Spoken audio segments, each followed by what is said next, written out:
What is your RV must-have gear? I'm Patty Hunt, and you're listening to the RV Life Podcast. Today's guest is going to share some of his top RV gear that you may need or may just want. For those of you new to the RV Life Podcast, my mission is to educate, entertain, and inspire you to explore the RV lifestyle. Being full-time for the past 3 years, I've learned so much, and I continue to learn every day. Now, some of that learning came from epic fails, big, major mess-ups, and I try and share those with my audience so that you don't make the same mistake. This podcast was created to pass that knowledge on to you, our listeners. Each week, my expert guests bring valuable information as well as products and services that help you, the RVer. I think the best part of this is a lot of times we can offer you special discounts that help you to afford this RV lifestyle. Now it's time for our fun fact, and that is brought to you by Open Roads Resorts. Now, Open Roads Resorts now has 5 great locations.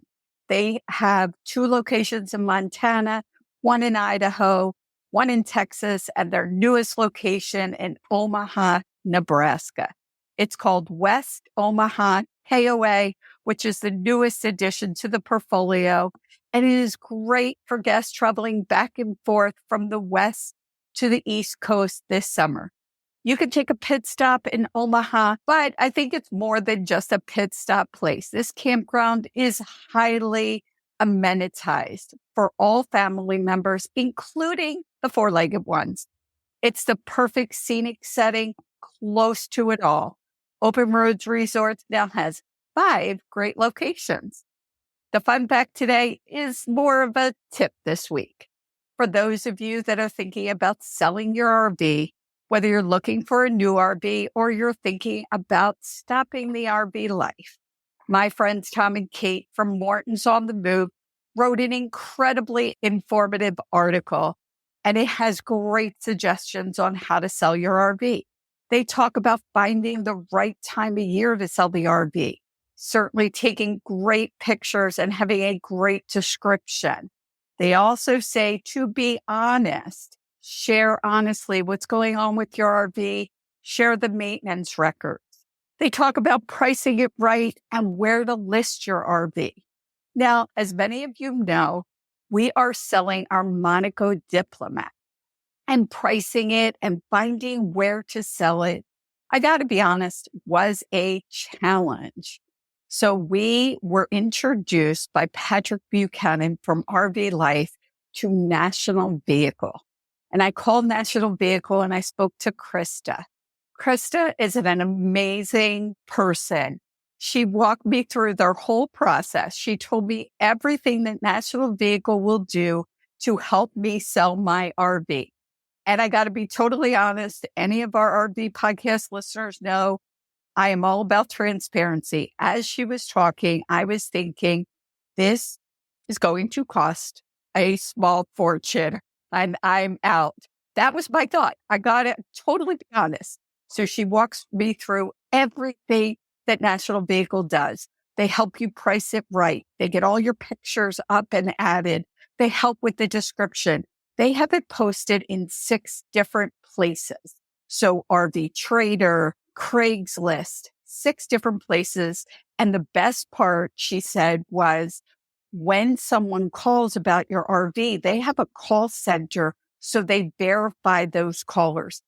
The worst part of selling something is the scammers out there. So trying to verify real RV customers. So that alone, I was pretty sold, except again, I was still thinking, okay, how much is this going to cost me? And I will be honest, when she said the price, which was under $700, I had to repeat it thinking it was $7,000. I literally said, I forget the exact price. I want to say it was $695. And she said $695. And I said $695, not $6,000, because I believe the service is worth so much more. So I've had the RV listed with National Vehicle, and it has been an absolute amazing process. I also spoke to Kevin Tadlock, who is the president of the company. Again, a wonderful human being. He saw a need in the industry and he is filling it. And he will be a guest on the RV Life podcast in the next several weeks. Now, today we're talking about products that we love, that we use. Our guest has tested products, but I got to tell you, one of my favorite products is my Fresh Tank. And this is a cleaner. It cleans and deodorizes your fresh holding tanks, the water supply lines, and the fixture. And this is by Clear2O. And you could check them out at clear2o.com. It's the beginning of the season for a lot of RVers, and it is now time to flush those tanks, get them cleaned and sanitized. If you've winterized your RV, pouring all that junk in it, now you could use Fresh Tank to de-winterize. Again, really cleaning and flushing that tank out and the lines. You can find out all about Clear2O products by going to clear2o.com. Another amazing company with amazing products. Today, I'm excited to introduce Joshua Sheehan. He's a thinker, a gear tester, a tinkerer, not a thing. He's a thinker too, but a tinkerer. You don't hear that word a lot. He's a gear tester and a one-man show behind RV Gear and Bar. Embarked on the full-time RV journey 2 years ago with his wife and twin sons and their dog in a 35-foot travel trailer. As the face of RV Gear and Bar, Joshua curates a wealth of knowledge on all his channels, offering valuable RV tips, how-to guides, and insightful gear reviews.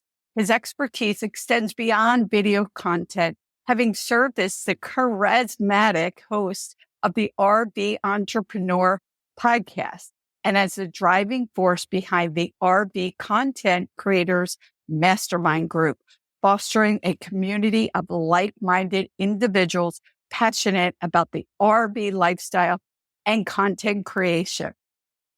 Joshua's journey is a testament to the possibilities of blending travel, family, and a passion for sharing experiences in the ever-expanding world of vehicle-based adventure travel.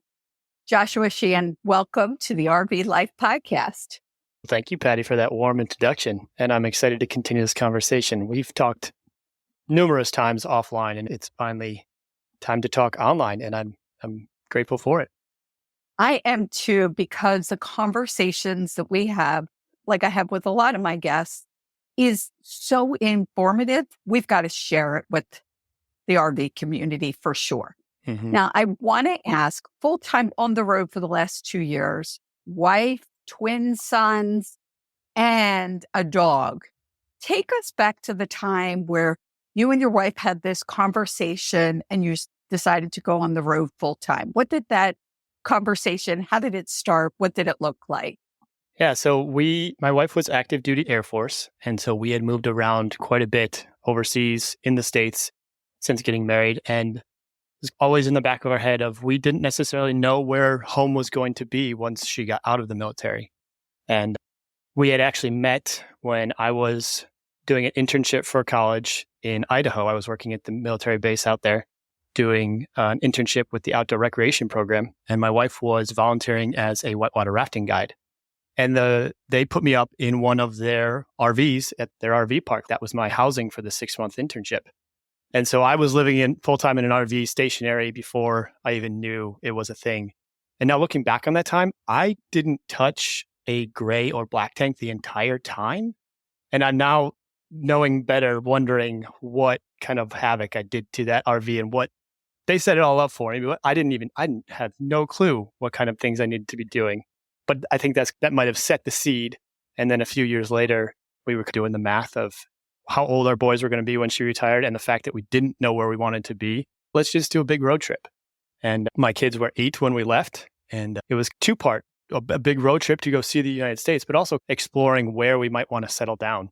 And we're actually transitioning to more part-time lifestyle at this point. Like we're looking at buying a house, and I think it's going to be a good blend of doing the road trip and setting up our lives in a manner that we can go take 3, 4, 6 week trips and then be able to come home and have the best of both worlds, be able to have a little bit more stability in a home base, but then also making sure that we keep our life designed in a way that we can go out and adventure and take trips and explore in a way that's more than just a 4-day weekend. And I don't know, we can't trace it back to a, hey, let's go RVing, and someone saying that and having that in our conversation. It was there. And so definitely for the past 6-8 years, that was the plan. And we started off with a pop-up camper because that's what our minivan could tow. And we had 2 pop-ups before we bought our current travel trailer. And it's been a wild ride. And I've heard someone reference pop-up campers as like a gateway drug into RVing. And that was definitely holding true for us, of being able to get in easy, quick, cheap, being able to store it in the garage, not have to deal with getting a new tow vehicle. And it's led to now my entire passion and career is now revolved around RVing and RV content creation. Wow. Yes. And I want to get into that, but I'm still stuck on the tanks were never emptied. I think I don't know. I don't think they took out the black tanks and direct plumbed it as would have been appropriate for that type of thing, because it's just this specific military base. They had rental RVs, and they just took one of the rental RVs and set it up at the campground. So I don't know. Maybe I'll have to reach out to them and ask. Yeah. 6 months. How long were you in it? Then they had to. So again, some of our RV listeners are new. Okay. I know that if I am hooked up to sewer service and I have water, so gray and black tank, I can go if I'm taking showers at leisure because I know I could dump them at any time, I can maybe go 6 or 7 days. Look, truth be told, I love my long, hot showers. You can't go 6 months in any trailer. No, but I now know better that I shouldn't be leaving my black tank open all the time, right? You need to fill it up to 75% full and then dump it. And I didn't do any of that. Yes. Okay. So it's possible they were left open. Right. So again, this is a great teaching point for our listeners. We have a lot of new people. The black tank should never be left open. There's a lot of controversy as to whether or not the gray tank is okay to leave it open. So you can look at different people. Some people say absolutely not. Bugs will get in. Do not ever leave that gray tank open. And some people say, yes, it's fine to leave it open. Do you have any thoughts? I'm putting you on the spot here. Do you have any thoughts on leaving the gray tank? My thought is that this is a debate that we will never settle. It will always be a topic of conversation in forums. And I don't think that even if the top 3 biggest RV companies come out with a recommendation, that it will ever be a settled debate. I personally keep my gray tank closed until we dump, or if we're going to do 2 or 3 showers in a row, we'll open it, let it go during the showers, and then close it back up. But I don't think this is this one, and then also driving with your propane on, are going to be debates that are never going to be settled. So you're right. And I think that we can leave it at that. I'm with you. I started closing the gray tank, just 2 of us, so we could both take a shower. I like to keep the gray tank closed, especially because before I dump the black tank, I want to dump the black tank and then have the pressure of the gray tank to flush it through. There's our RV listeners' first tip on black and gray tanks. Now, you chose a 25-foot travel trailer after the pop-ups. 35 foot. I'm sorry, 35 foot. Thank you. I get asked another impossible question. So maybe this is the day of impossible questions. I get asked all the time, what's the best RV type for me? And I say to people, what's the best house for you? So why did you choose a travel trailer? What was the thinking? Sure. We were looking for something that we could afford. And we were also looking for something that had both a bunk room with a closable door and a master sleeping area with a closable door. So obviously travel trailers are on the more affordable side of the spectrum as far as hard-sided RVs with travel trailers, fifth wheels, and motorhomes. We didn't necessarily at that time want to be dealing with 2 different motors. So a Class C with a towed was not really appealing to us. And then it was fifth wheel or travel trailer. Originally, we had done some research and were wanting to tow with a half-ton pickup. Again, just the not knowing a lot about RVs and towing capacity and payload capacity. And by the numbers, the half-ton pickup we chose with this max tow package would tow this RV in towing capacity. But as soon as I towed it for the first time, and then I took it out one more time after that, I said, there's no way that I'm driving the entire country white knuckling it this whole time. So we ended up upgrading to a 3/4 ton gas engine truck, which has been fantastic. It was night and day difference in the truck towing the trailer versus the trailer pushing the truck. But it was finances of what we could afford, what fit our need, and also as far as the RV, but also then what size truck we wanted to get into. And at that time, I wasn't interested in getting into a 1-ton truck. If I could go back and give myself advice, I would just get the 1-ton truck to begin with and avoid the half-ton moving to the 3/4 ton. And if I couldn't do that, I'd give myself advice of going from the half-ton to 3/4 ton. Just go with the 1-ton. You're never going to be upset about having too much capacity, especially when we're talking about towing RVs up and down mountains and across the United States. But it's all a cost-benefit analysis, and you have to decide what works for you, what's available. Truck prices the past few years have been astronomical. There's plenty of full-time families I've met that they could tow a 25-foot travel trailer with a half-ton truck, and they made it work. So don't let the lack of getting the perfect thing stop you from getting out on the road, because I don't know that I've ever met an RVer that's RV'd for any length of time that has only had one RV. The time in your life is going to change. The space is going to change. If you're getting an RV that fits little kids, when you have 2 or 3 teenagers in the house, you need a different setup, purely bunk space. And then when they leave, you don't need that bunk space anymore, and you'd rather have the living space. So I don't think that there's a perfect RV, especially for me and our family, of going through those family stages of buying the last RV first. It's not possible at this point in our journey. It's what worked, and it worked well for us. Traveled close to 20,000 miles in 2 years, and it's served us well. So the impossible question with a lot of great advice, and it really does depend. Dan and I have a 40-foot diesel pusher. It's just the two of us. It's great for us. And we would go back to a Class A. That's just what works for us. And people know that Dan is dealing with medical issues. So what's coming, you just never know. It's like you said, you never know. So a lot of great advice there for people that are looking for that. What should I buy? There's a lot of things that you shared for people to consider. So thank you for helping with, again, one of those impossible questions. This is the second one in our first 20 minutes of the show, but let's switch gears a little bit. You're a lot like me, and you wear many different hats.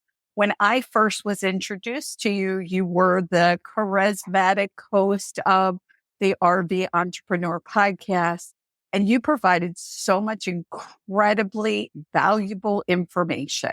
And I invite people to go back and listen to those episodes, because that information is still so important. Now, while you're not the host of the RV Entrepreneur podcast anymore, it is our partner podcast, and the new hosts are Jim Nelson, Rose Willard, and Kimberly Crossland. And again, if you're an entrepreneur, I highly recommend it. It is a great resource for entrepreneurs. But now, Josh, you just switched gears. You're still very much involved with providing entrepreneurs with resources, information, knowledge. And you started the RV Content Creators Mastermind Group. And I had the privilege of actually meeting you in Tampa just recently. And what's really interesting about being in the RV world and quote unquote meeting people, we had talked many times. I felt like I knew you. I'd seen your videos. I felt like I knew you. And there we were in Tampa just 4 months ago. And it was the first time we ever met face to face. I felt like I had known you forever. So it's funny when that happened. We were at that event in Tampa, and it was, what an incredible event. What an incredible event. So any listeners out there that are entrepreneurs, content creators, influencers, whatever you want to call yourselves, these are the events. They need to connect with you So tell people about this idea of creating the RV. It was a totally selfish idea. I was beginning my journey as a content creator about 4 years ago with my first channel, Gander Flight. And I wanted to ask some of the people who are further on down that path some questions and get some insight and some advice. And I thought I could reach out to them individually, and I may or may not get an answer back in a direct message or an email. But what if I create a space that's a closed room environment, so it's not open to the public, but where we can have a mastermind or a conference session on best practices of the things that aren't necessarily forward facing to the community. And so I was like, there's got to be something already out there. There's got to be a space where all these people are talking, because the RV community is so interconnected. I can't imagine that channel A is not talking to channel B. And they were, but there was no central location where they were. And so I was like, let's see if we can, I'm going to try and create this space. And so a simple Facebook group and started sending out invites on Instagram.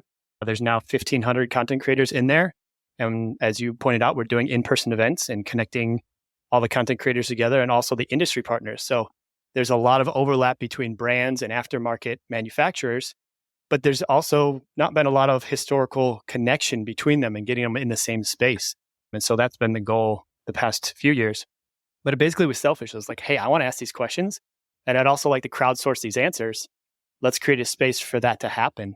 And it's been incredibly well received, super beneficial. I don't even know if there's a way we could measure the metrics of how beneficial that space has been for connecting people and getting people started and encouraging them and moving them along down their journey as a content creator. But yeah, it was selfish. I wanted to learn more. So I created a space where I could bring in people who were more experienced than myself. And by facilitating that, I got to ask all my questions. And I love that you were selfish because it created an amazing space. A lot of people know, or maybe they don't, but Dan's background is in the entertainment industry. So from the time he was a baby, he was in and around the entertainment industry, behind the camera, in front of the camera, creating content. And that has changed over time, obviously, but it's his field. Mm-hmm. And when you move into, let's create an RV podcast, let's create an RV YouTube channel. We both have YouTube channels as well. What's different about that? Because there's still things to learn and ways to grow. And your group, Facebook group, your live event was incredible. It just is that wealth of value, has that the value. I feel like within content creators, I talk to a lot of people that are starting out as content creators. For, I want to say most RVers, and I don't have the statistics, most RVers need to do something to create money. And the go-to is usually, let me create content somehow, whether it's a YouTube channel, a podcast, a blog, whatever. There's endless ways to create content. And a lot of people would ask, what do I do? What about microphones? What about this? What about that? I've had people now say, I want to start a podcast. Where do I begin? So I think that the need within the RV community is huge for this. And the nice thing is people are willing to share. I've never seen an industry where people are so willing to help each other and share. And now you've created this environment. There were, I don't even know how many people were at that event, Tampa, a couple hundred. Yeah, about 40. It was packed. And I made so many connections. I learned so much from people. I've connected with people that have been on the podcast, offering me information and valuable resources, as well as my listeners. So it was an incredible event. Now, I happen to be in Tampa, so that's why I attended the event. But I'll tell you, when you have one of your big events, if I'm not in the area, I'm going to make sure I'm in the area because, and again, I want our listeners to know that's how important. So if they're looking at creating content, being an influencer, again, whatever they want to call themselves, people who have affiliate programs, they want to be affiliates for whatever product or service. That's an entrepreneur. You're creating content. And how can you do that? So I can't say enough about it because I think that your selfishness has certainly led a lot of people to something very valuable. Yeah, thank you. And I want to go ahead and plug the RV entrepreneur side of that as well, because a lot of times Someone who's interested in creating content is going to search that out and they want to be content creators and go down that route. But there's this entire other sector of just the rest of entrepreneurship that is, I understand that I have to have a Facebook page and maybe I need to do a few videos, stuff, but I'm not like, that's not my passion. My passion is providing this service, whether it be taxes or route planning or whatever it may be. Or I have this product that supports the RV industry. Or I have this industry that's totally unrelated to RVing, but I want a full-time travel as an RVer. That's where the RV Entrepreneur podcast and Facebook group and community comes into play, because it's not just content creators. So as much as the content creators are part of the RV Entrepreneur group, it's more niche down. And I think if we take one step up in the hierarchy, the RV Entrepreneur and his sister podcast, that realm of community is so much wider that if you're an entrepreneur or a solopreneur or a business owner of any sort and interested in RVing, that's the place to go. And thank you for clarifying that. That is so important. So thank you. You said it perfectly. You're absolutely right. And again, I think there's only a small percentage of RVers that said, okay, I could RV full-time, part-time, sometime. I've got retirement. I don't need to worry about making money on the road. I think that's just a small percentage. So for the rest of us, there is the RV Entrepreneur podcast. Thank you for clarifying that. And to add on, in September, the Hershey RV show on the 12th, which is that Thursday, the RV Entrepreneur as well as RV Life podcast is now a two-part event where the RV Entrepreneur will be doing the whole day for entrepreneurs that are learning, just like you talked about, everything there is to know about business. And then at night, it will be the RV Life Live after party. So information will be coming on that soon. So that's great information.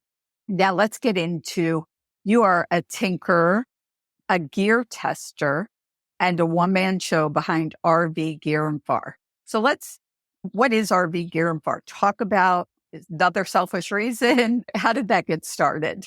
Yeah, so RV Gear and Far is my brand. It's a YouTube channel primarily, and also Instagram, TikTok, Facebook, all the social media stuff, where I'm sharing RV tips, gear reviews, and how-tos.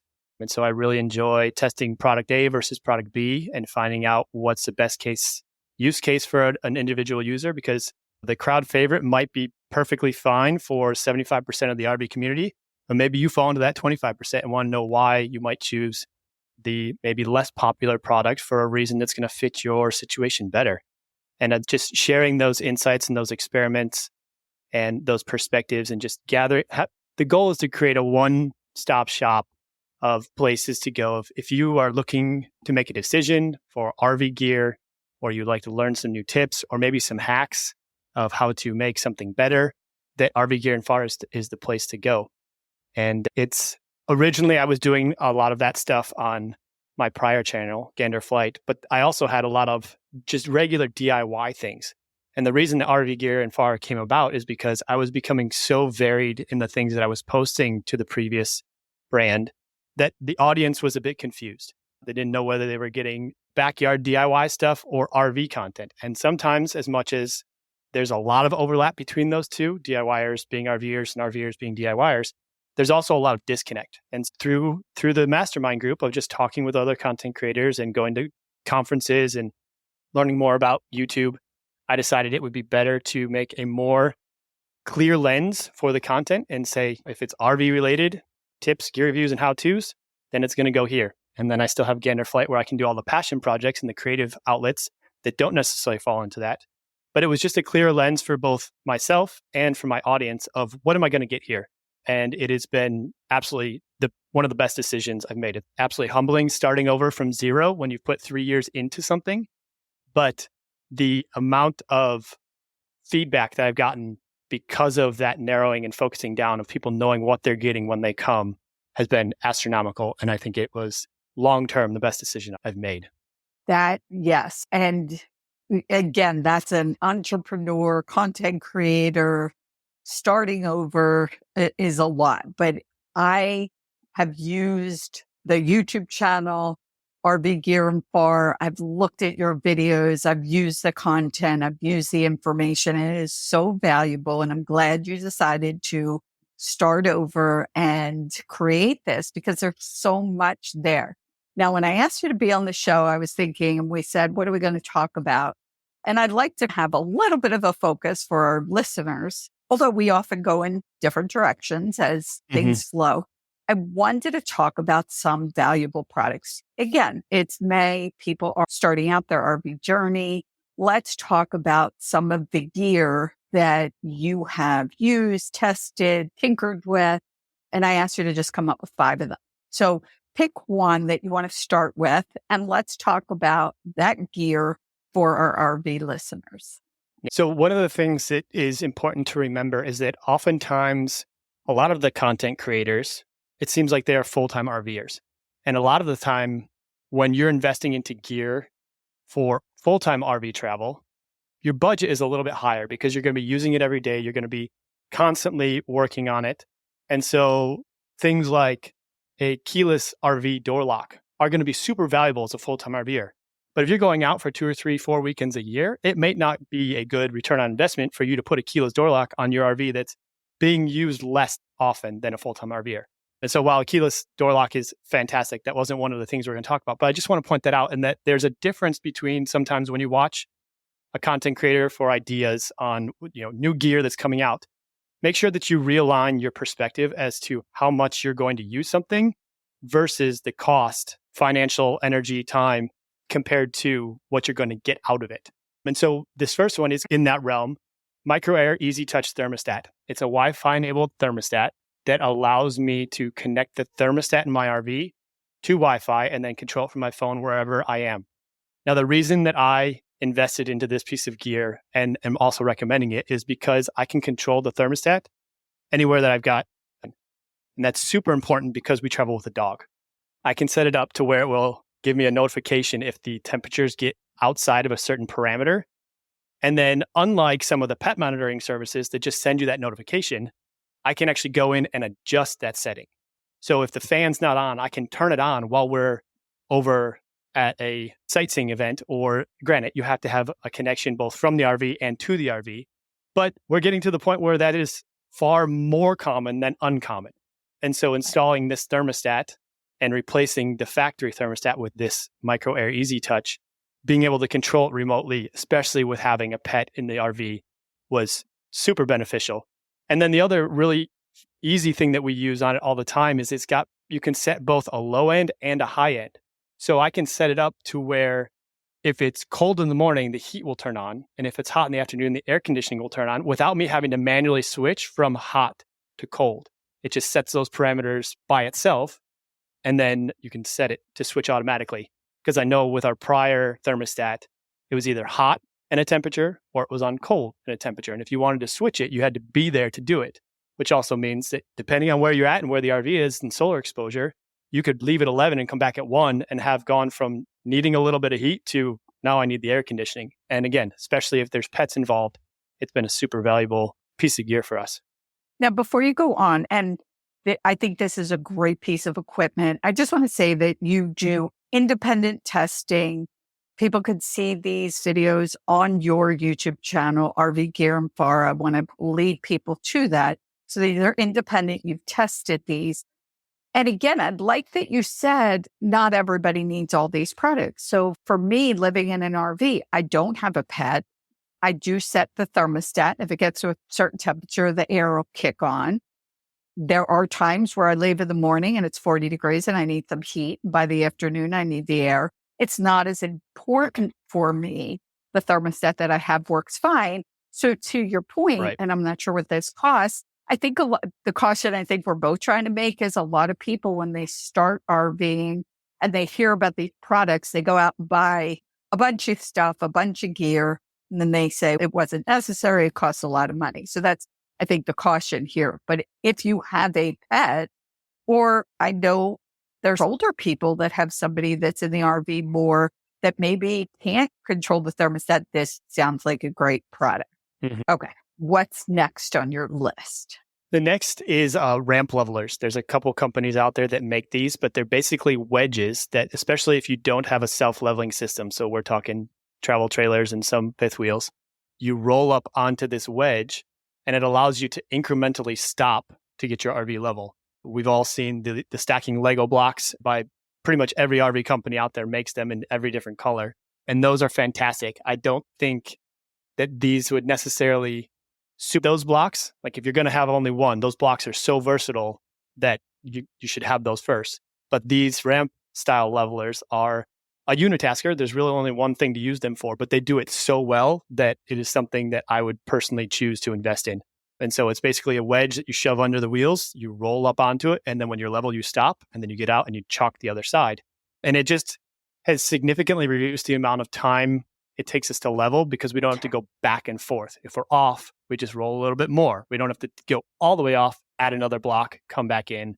And it's made the setup time and the setup process significantly faster and significantly easier. The big brand name folks are going to recognize is Anderson. Those are the red ones. I personally use the Beach Lane ones. You can find them on Amazon and they're black. I did a video comparing the two of them and ultimately they're both good products. And now there's tons of other companies that are coming out with the same thing because the merit of that style of using a ramp to ramp up and then wedge it in is super, super convenient and super efficient. And so, yeah, those are definitely an easy recommendation for me of just that style of leveler. And I watched that video and it was a very cool video. Now, my question is, and maybe this is a dumb question, but I guess as a teacher, I always said there's no dumb questions. Agreed. Okay, so we're good. So we have a Class A, but it's 40 foot. And there's a leveling system, but it's 22 years old. So you know what that looks like. It also has it's a tripod leveling system. So there are three, probably the dumbest idea I've ever seen. There are times where we've needed to get one of the wheels up higher. Would this work on a Class A to level a side? It depends. So the wedges are rated at anywhere from 30 to 35,000 pounds. So if you think about how much weight is going to be on one single wheel in the front, you probably would be okay using them. And it's hard to say, but what you might what might also be more beneficial for you is to raise it up higher than you need to go, add some of those Lego blocks underneath, and then set it down. Because having that hydraulic lift system is super beneficial and being able to control it. Right. But we also know that the actual automatic leveling part of it is not always accurate. So what I would suggest for you is you definitely could. I think that they would work, especially you have a lot of weight. You have a diesel pusher. So yeah, the front wheels definitely would be. So it would also depend on which campsite you're at, right? Like, do you need to raise the rear or do you need to raise the front? So yeah, they're no-brainer for fifth wheels and travel trailers. Motorhomes would be a more gray area. It's a maybe. Maybe. Okay. We'll give it a maybe. Maybe when we're at a campground together, you could try it. Although, again, that RV is being sold because there's hydraulic, push a button, and everything's leveled. Sounds like a great idea. Okay, so we have some more products. What would be, or gear as you call it, and I love that term, what would be your next piece of equipment that people may or may not need, but that you tested and you like? Yeah, so the next one is a gas stop.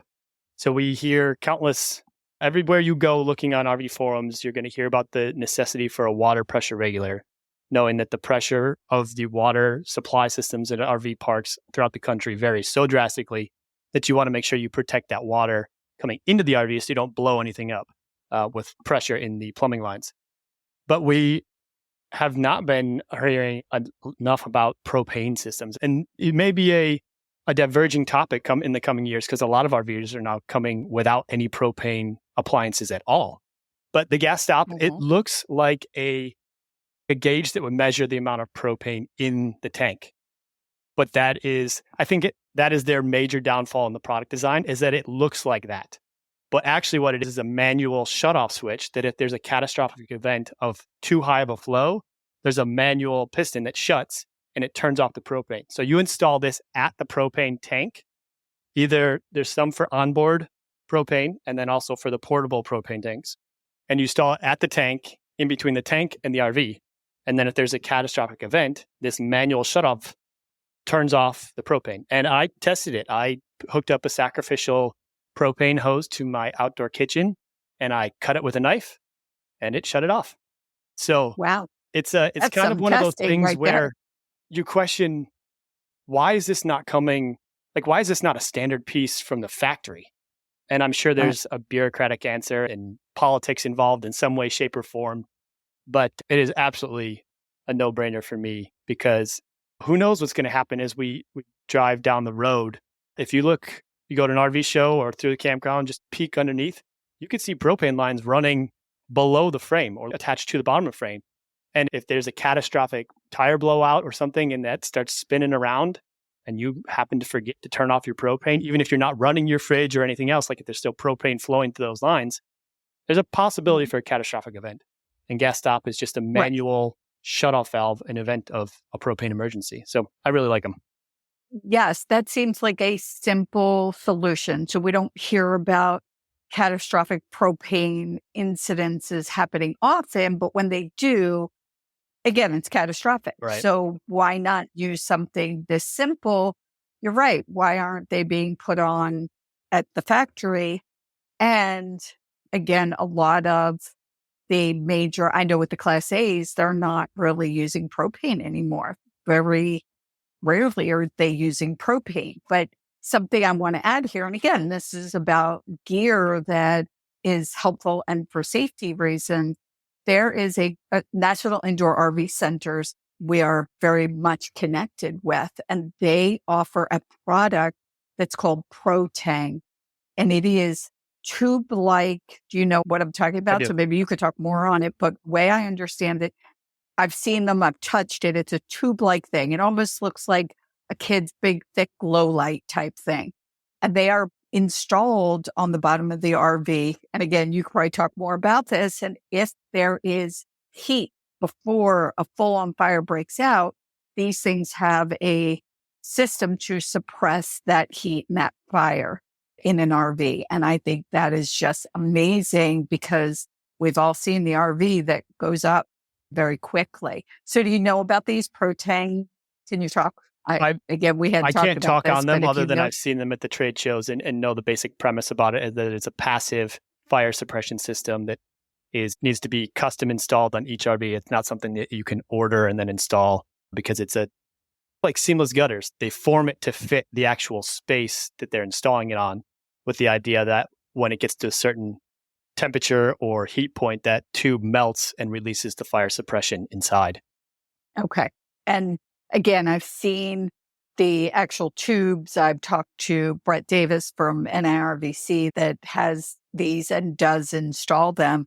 And again, we talk about gear and what gear do you need and how much money do you spend. These types of things sound like a great safety. Now we're talking about safety. Even the thermostat you're talking about, that's safety for an animal that's left in the RV. So these are some good products for people to think about. Now, I do want to take a little bit of a break because talking about products and services, I have got to talk about the Open Roads fuel card. I don't know if you're familiar, Joshua, I didn't ask you, but the Open Roads fuel card used to be called TSD. The card is free. You could get the card. It's free to get. And then you have an app on your phone and you can find diesel fuel around the country and you could see what the price is. I have saved anywhere from a few cents a gallon, probably 5 cents a gallon was the lowest, all the way up to sometimes 80, 90 cents a gallon. Now in a 100-gallon RV, or even even in your truck, even in a pickup truck that has diesel, that's a lot of savings.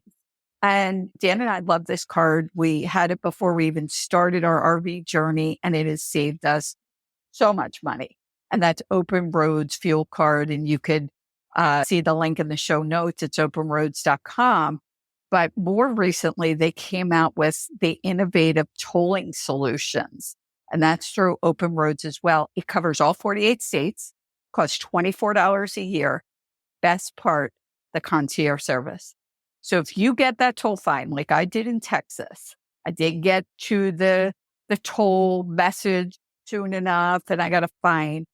If you do get a fine, they have a concierge service that'll help you deal with it. So you don't have to worry about paying these fines. Now you want to talk about testing something. Dan and I have had this pass for 4 months, probably more than 4 months. We're, I believe, the first ones to have the open roads innovative tolling. And we have used it and it has been amazing. We could drive in our RV. We can drive separate in our car or have the car attached to the RV. Either way, this toll pass works fantastic. So I highly recommend that information in the show notes. But let's get back to you, Josh. And what is your next product you want to talk about? Yeah, so these last two are not RV specific gear, and I can talk about them simultaneously. One is motion activated LED night lights that come in a red light. Getting up in the middle of the night and having to go to the bathroom, it's going to happen. But having to turn on one of the bright LED lights that come standard in RVs is a bit more of a jarring experience. So these little motion activated lights, they only come on when they sense motion, and you can set them up to have a red light. So it saves your night vision. It's less drastic. Put one in the kitchen and one in the bathroom. So it gives me a walkway to get to the bathroom. And it's just been a little bit more pleasant than having to turn on those extremely bright LED lights that come in all RVs, and just making it so that also, again, going back to the pets thing, the motion activated means that it's not on all night. So the dog doesn't have to sleep with the light on, but it turns on when we walk past and need to get to the bathroom, so we're not stumbling over things. Because oftentimes it happens to be when we're doing an overnight boondocking spot on the way to somewhere else. That's when like your schedule gets messed up and you wake up a bit more during the middle of the night. That's also going to be when there's stuff in the main living area because you didn't unpack, you didn't set up. And so being able to avoid those and not have a tripping hazard or an incident, which then, falling sucks any time of day, but especially in the middle of the night in the dark, and now you're on the ground with no light. So these little motion LED lights, they're pretty inexpensive, and you can get two for less than $30. And then there's ones that you can plug into 120 volt power if you have an inverter that'll work all the time, or just when you're plugged into shore power, or you can get battery powered ones and just remember to charge them every 2 or 3 weeks. I've had good success with those. And then the final one is RVs take us to a lot of really cool places, and there's a lot of awesome scenery and experiences that we have, but there's also not a whole lot of wall space to display those memories. And so our family has really enjoyed having a digital photo frame set up in the rig. It gives it a nice dedicated place where we can send photos or upload them. A lot of them are Wi-Fi enabled, but they also have a spot where you can put in a memory card. So you don't have to be connected to the internet for them to work. You can load the photos in from previous trips or family members, and you can set it up so it's a slideshow. And basically every 1 minute, 2 minutes, 5 minutes, whatever you set the settings at, it'll rotate through and display a new photo. And so it's a really cool way to put up all those photos in a way that doesn't take up a whole lot of real estate on the walls, and or trying to get pictures shipped to us as we're traveling through the country is a bit of a harder thing than living in a sticks and bricks with a solid address as well. Than living in a sticks and bricks with a solid address. Right. Also has a timer function. So it's not blasting through the RV all night as well. And it's really just added a lot of value being able to send those photos of our travels back to the photo frame and have them make the space a bit more homey. Wow. And so I got to admit, I was laughing when you were talking about the night light and trying to get up and tripping and falling on your face. I think a lot of us could relate to that. The more I would try to get up out of bed and work my way to the kitchen in the dark, the quieter I tried to be, the louder it was. Yep. So the tripping, the falling, the whole 9 yards. And yes, exactly. And you got to laugh sometimes because you're in such a tight space. And now here you are falling and making noise and waking up everybody. Mm-hmm. Now the digital frame, I've seen them many times before, but I never thought about that in the RV. It's a great idea. Dan and I together have 5 kids and 9 grandkids. Mm-hmm. Where do you put all these pictures? I love that as a solution. Great solution. Now, all of these products that you have tested and more are on the YouTube channel, RV Gear and Bar. So you talk about fire extinguishers, how to check them, anti-theft systems, carrying bikes, maintaining your water heater. That's just some of the wealth of information I found on your YouTube channel.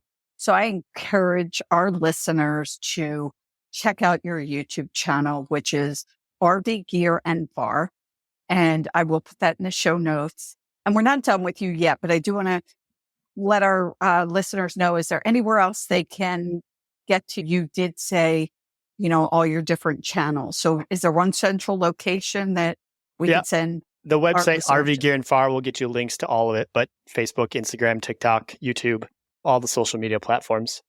RV Gear and Far, spelled out AND. Okay, good to know. And I will put that again in the show notes for people to get all of this information. But now it's time for a question of the week. And the question of the week is brought to you by Open Roads Innovative Tolling.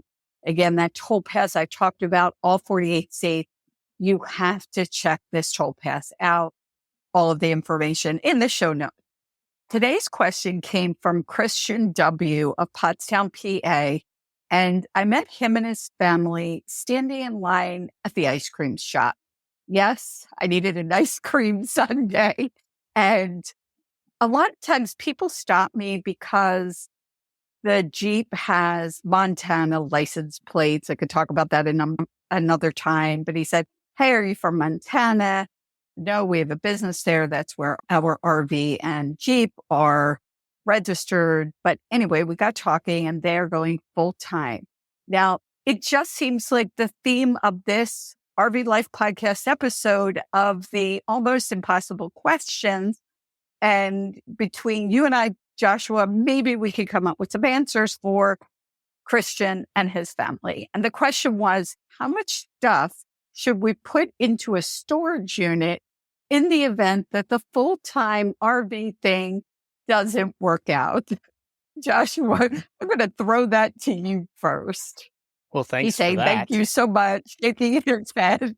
You're welcome. I think the most pressing question is, what kind of ice cream did you get? Okay. So I got a chocolate ice cream with walnuts, cherries, and whipped cream. Okay. So Yeah. I think I'm going to be a little bit of an outlier in that we knew that RVing full-time was not like the next entire life chapter. It was a means to an end of finding the next home base. We also had some benefits with the military, and we ended up storing a bunch of our stuff in long-term storage for the past 2.5 years. I also think there's a lot of value in not selling the farm and getting rid of the cow and just to try this out. I think there's a difference between someone who's never RV'd and is going full time and someone who has RV'd for the past 10 years and then wants to go travel more and using the RV to do that. They've got a bit more knowledge of what's coming and what it's going to be like. I don't know. There is no answer to this question because it's going to depend on the people. It's going to depend on their situation and their chapter of life. So I guess maybe what I'll do is just throw out another option of something that I've come across full-timers doing that is a blend and a stepping stone, is that they take all of their personal belongings, the photos, the antiques, the family keepsakes, and they put those in a storage unit. And then they've rented out short-term rental their house for the next 6 months to see whether full-time RV life is something that they want to continue long-term. And then they went ahead and they sold the house 9-12 months later. It's a bit more complicated. There's a little bit more risk, I'm sure, involved in that. And also you wouldn't have any money from the sale of a house to then invest into an RV.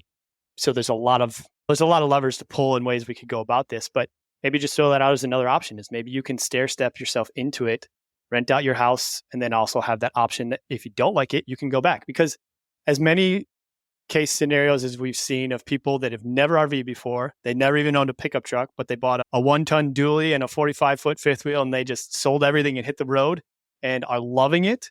There's also the other end of people that like, this really wasn't what we expected, and we'd actually prefer to just go out for 2 weeks at a time and then come home. And so the hard part, there's no easy way to do it until you do it, because if you rent an RV from one of the RV share crowd sharing platforms, it's an awesome way to check out RVs and experience the lifestyle a little bit. But if you've never RV'd before, there's such a steep learning curve that if you rent an RV for 2 weeks, you're going to spend 10 out of 14 days, just learning how to RV and not really focusing on what RVing is allowing you to go do. And so packing up the RV with your stuff and then unpacking there's a lot of work in renting an RV for 2 weeks that you don't own. And so it's really hard. It's a good step, but it's also really hard to correlate that experience to what it's going to be like if you are full time. So again, you're giving me the trifecta of impossible questions today because I don't think that am. there's It just an answer. No, there's not. And here's the thing. It's funny because when we talked about doing the podcast, I said, hey, let's talk about products. That was pretty much the extent of our conversation. This is just how the RV Life podcast goes. And it just so happened that this is the third almost impossible question to answer. But again, it gives people thinking points. Yes. For me, it was a little different. In some ways, for me, I have a little different a take on it. And again, no perfect answer here. I would love for our RV Life podcast listeners to chime in, go to Instagram and Facebook, RV Life Podcast, and chime in on this. For Dan and I, we had downsized and moved out to Las Vegas, but we still had a house. So we did the storage thing. We did the RV thing. We had decided we were going to get an RV. 4 months later, I had never been RVing. 7 days in an RV was my experience. So Dan said, let's sell everything and go RVing. And I laughed at him thinking he was joking, only to find out he was serious. And so 4 months of research, watching the YouTube channels, thinking you know what you're doing was our experience level and education level. And so we took a lot of stuff and put it in a storage unit. A lot of that stuff included stuff that was the kids or things that we thought the kids might someday want. I got to be totally honest. We had a storage unit. We needed one big enough and it cost $100 a month. So after 24 months, that's $2,400, right? And you go in and you go through the stuff you put in storage. I could have bought most of this stuff two times over. So that you have to figure out too. And again, it is an individual decision. Now, I did have, like you said, the memorabilia and things like that.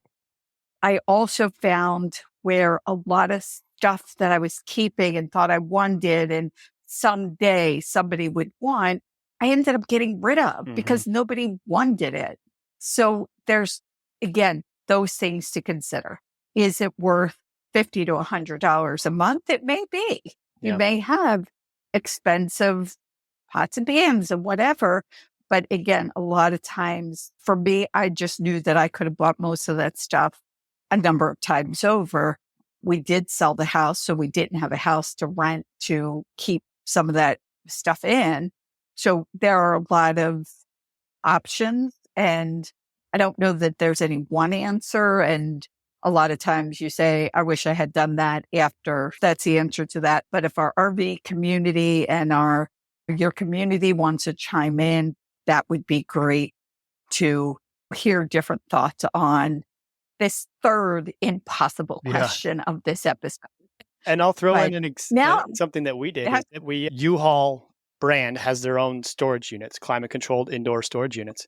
And we actually found one that had a second story storage unit. So you had to have one of those movable ladders and you move it up there, but it was a 5x5. So it was perfect to keep our photos and all of those irreplaceable things in a climate controlled area. But we found it less expensive because it was on the second floor. Like we had to take this ladder to get the things up there. But for us, it's not a unit that we were getting in every other month, like maybe once a year to go grab something for Christmas decorations when we're at my folks' house. So that was a really good way. And I think it started out, Patty, at $6 a month. I think it ended up closer towards $10 a month. But because it was inconvenient and on that second story, but to us, it didn't matter. That meant no one's going to mess with it. And it's climate controlled and the indoor storage. So that's another thing to look out is maybe if you find one of those large indoor U-Haul or other brands of storage places, they might have some more quote unquote inconvenient places to store things. But that's perfect for what we're trying to do is we're just trying to long-term store a small amount of keepsakes because I could have left stuff at my parents' house or the in-laws, but it would have been outside in the garage and it would have been hot and cold all summer, all winter. And so that was a really good solution, inexpensive solution that worked well for us that I'll throw out as another alternative. Right. And I'm going to add, you're talking about pictures, and that was something when we were going through the house. And again, Dan's kids, my kids, 5 kids and grandkids, there were boxes and boxes of photos. And anybody today that's not doing digital photos, I don't know what it's like to print a picture these days, but also to take the photos that you have, the old photos, and have them digitized or digitize themselves. And then, like you said, you could use that photo frame Right. and even run some of those older photos through. So there's another solution for people, because how many boxes of photos are we storing? Good are they if they're stored? Okay. We've helped solve the impossible questions. Thank you. But I want to talk now about the featured campground of the week. And this campground is by ELS, and it is a Thousand Trails campground. It's actually called Thousand Trails Blue Mesa Recreational Ranch. Never heard a campground called that. And it's located in Gunnison, Colorado. So it's a perfect time to start thinking about heading up there. This campground has 350 sites, full hookups, pull-through sites. It does have access for big rigs. It has cabins and on-site rentals. Now, I have not been to this park, but I chose it because I've heard so much about the beauty in the park and around the park. And I've heard a quote about this park that this person said, "It is like being in a postcard every day." How could you say anything more about a campground and an area? It does have a 6.8 rating with 105 reviews. It is a newer campground to the Thousand Trails system. Now, you could find and book campgrounds by visiting campground.rvlife.com. It is the most comprehensive source of RV parks, campgrounds, resorts, as well as city, state, and national parks and corps of engineer properties. RV Life Campgrounds is part of the RV Life Pro suite of products, and you can get to campground reviews by just doing campgrounds.rvlife.com or go to rvlife.com for more information. And because you're a listener of the podcast, you can get 25% off by typing in the code RV Life Podcast. How easy is that? Now, Joshua, unfortunately, we have to end the podcast. We have to bring it to an end, but I do want to thank you so much for all of your incredible information, helping to answer the impossible questions today, and the wealth of information that you have both on your YouTube channel, RV Gear and Far, and that is spelled out when you go to rvgearandfar.com, as well as your content creator mastermind group. And again, all that will be in the show notes. Thank you so much. Yeah, absolutely, Patty. I really enjoyed this, and thank you for having me. And please be sure to send my regards and my well wishes to Dan. Thank you. I appreciate that. And for our listeners, you can reach out to Joshua directly. You can reach out to me. We love hearing from you guys. So don't be shy about reaching out with comments, questions, thoughts, and anything you have on your mind. Reach out to us.